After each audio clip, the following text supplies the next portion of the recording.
SEC power rankings, not for the entire conference, but for the SEC East. We're going to take a look around the division, going to discuss these teams in order from top to bottom. At number 1, I don't really need to spend a whole lot of time on this. The Georgia Bulldogs, their point differential, for anybody out there wondering, is currently plus 79 through two games. I can't even talk. I'm so stunned. 2 games, plus 79 scoring margin. How do you score, by the way, less at home against Samford than you do on a neutral site against Oregon? And I guess you can put neutral site in air quotes there because it wasn't really a neutral site. I mean, the game was in Atlanta. But anyway, point being, Georgia looks about as dominant as any team right now in college football. In fact, they leapfrogged Alabama in the AP poll. Talked about that on yesterday's show. They look like the best team in America right now. They're playing like it. Their offense looks surprisingly improved compared to what it was last year. I know they lost a couple of pieces on the offensive line and at running back, but man, the Bulldogs look good right now, and it looks like things are going to shape up if Kentucky does not shoot itself in the foot. Knock on wood. Really, really hoping that doesn't happen. If Kentucky doesn't shoot itself in the foot, things are shaping up for a massive showdown, second to last week of the regular season. At number 2 here in the SEC Power Rankings, Kentucky. The Cats picked up, I think, the biggest win of the week. I mean, this is not really debatable in my opinion. I know that Tennessee got a win on the road against Pittsburgh in overtime, but I mean, a road in the swamp by double digits against a top 15 team in Florida feels like a little bit bigger of a win to me. I don't know. Kentucky right now, I mean, they're playing through their weaknesses. I know that there are a lot of different places on this team where we came into that Florida game saying, that's a bad matchup, that's going to be an issue, that could cost Kentucky the game, and they're fighting through it. That's a sign of really, really good coaching. Some teams play through their strengths. It looks like this team right now in the Wildcats, they're playing through their flaws. They're playing right through them. They're just completely, I wouldn't necessarily say ignoring them, but they're moving past them, and they're working through the best way that they possibly can. That offensive line was gelling right before our eyes during that game against Florida. That's definitely a good sign. And look, the pieces of the puzzle aren't currently all within the box that the puzzle came in. There are a couple of pieces right now that are outside the puzzle box. And one of those pieces is Chris Rodriguez, and he's going to be back for week 5. It's going to be huge. I don't know if you saw that, but Chris Rodriguez will be back from suspension week 5 against Ole Miss. That's going to be really big to have him for the rest of the season. Number 3, moving along here, Tennessee in the SEC East Power Rankings. Tennessee, in my opinion, left a lot to be desired in an overtime win against Pittsburgh this last Saturday. 34-27 in overtime was the final score. The defense, I guess you could say, was horrible. It was bad in the first half. And on top of that, you look on the other side, Tennessee was one-dimensional. They couldn't run the ball. Something that made them really, really dynamic and really powerful in offense last year is they could establish the ground game.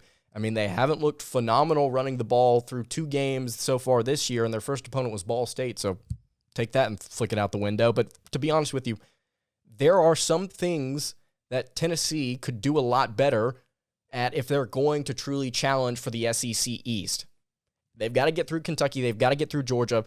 But they have flaws. This isn't a perfect team. I don't know why people were hyping them up so highly heading into this season. I think Hendon Hooker is a good quarterback. To be honest with you, I don't necessarily know if he is a product of Josh Heupel's offensive system. I think he's just a good player now, especially since he's left Virginia Tech. But yeah, Tennessee, they've got some cleanup work to do, but really, really solid stuff to be able to battle back and win in overtime against the Pitt Panthers. At number 4, I have Florida. Florida, talk about teams that have flaws. They proved that they have a ways to go under Billy Napier whenever they played the Wildcats. I think this was something I said in the offseason, talking about this matchup. This is something I actually said if we're going to talk about Tennessee here for a little bit longer.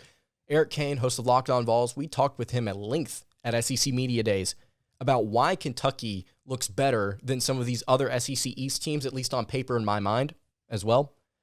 And I said, if you look at the 2 deep and you look across the roster as a whole, this team is deeper from a roster standpoint than a lot of these other SEC teams. They've proven that they can be consistent compared to some of these other SEC programs. And on top of that, I think that they've got better top-end talent than a lot of teams in this league. I know that's weird to say given that it's Kentucky football, but I mean, you look at Florida, man, they have some question marks. Have some question marks at receiver, have some question marks at linebacker. I think. And I know they've got a couple of really good linebackers, but they've got a ways to go. They've got a ways to go under Napier, and that's to be expected with a year one coach, but still there's optimism. There's a lot of optimism, but there's work to do. Anthony Richardson, we're going to talk about him later on the show when we get to YouTube comments. He's got to be better than what he currently is. We're going to discuss that for Florida, but I'm very, very glad that Kentucky was able to shut him down and just kind of prove that, look, he's not an all-world beater. He's not Cam Newton. I feel like those comparisons should stop for anybody. I mean, the next time you see a mobile, tall quarterback, don't compare him to Cam. Nobody's comparable to Cam. Some people are comparable to Dak Prescott, but it is what it is. Number 5, South Carolina. Offensive line is terrible for the Gamecocks. I don't know if Spencer Rattler can perform above average because of that. I think that a lot of people were expecting a lot of different things out of South Carolina moving into this year. There was, quite frankly, a bit of reserve coming from me and a few other national media types as the season began, saying, look, the schedule is going to absolutely destroy whatever expectations you have of the Gamecocks, and they still may be a very good team, but you look at it at the end of the day, they could be 5-7. They could legitimately be 4-8. But they'd still be solid. They'd still be moving in the right direction. So don't freak out if you're a South Carolina fan that happens to be listening to this. Don't freak out if this is a bad year. But your offensive line, you got ways to go there. It's still a building process as a whole for Shane Beamer and company. Although I will say, this is a game that does still scare me. I know that Kentucky gets them at home. Spencer Rattler's still a good quarterback. We'll have to see. But the Gamecocks right now, not better than the Wildcats. 5th in my SEC East power rankings. At number 6, I have Vanderbilt. You can argue with the wall. I don't care. This is not the worst team in the league. I know that they just lost by 20 to a top 25 Wake Forest team, which, by the way, brought back 9 of their 11 starters on an offense that made it to the ACC championship game last year. It's a good Wake Forest team that Vanderbilt just lost to, and it was competitive for about, I would say, 55% of the game. For Vanderbilt to do that, given the state of what they've been here over the past couple of years, is really, really solid. Mike Wright, not a phenomenal quarterback, but a really good athlete, and Vanderbilt doesn't have a whole lot of those. He has shown through these first 3 weeks, wasn't great against Wake Forest, but still, it's a good Wake Forest team. This is not the worst team in the SEC. At least right now, it's not the worst team. Let me tell you who is the worst team in the SEC. Missouri. Last in my SEC East power rankings. No signs of life whatsoever on either side of the ball. No signs of life. You saw that Kansas State game. 40-12 was the final score. They got bludgeoned by the Wildcats. I want to read here the second half drive chart for Kansas State. Against Kansas State for the Missouri Tigers. Again, these are all second half drives for Missouri in a 40-12 loss. Field goal. Interception, interception, interception, interception, punt, touchdown as time expired. 4 straight drives, 4 straight interceptions for the Missouri Tigers. They can't run the ball like they did a year ago. Their quarterback is extremely turnover prone. Brady Cook, the freshman. I don't even know who else they put in that game. I just know after 2 interceptions, they pulled him, if I'm not mistaken. And then on top of that, their defense is still not good.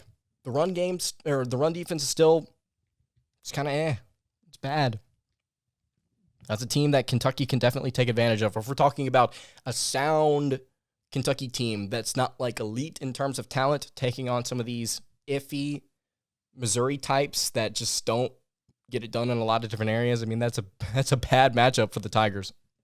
But it is on the road still, so who knows? Kentucky can always stoop and play down to their competition. I'm not saying that's impossible.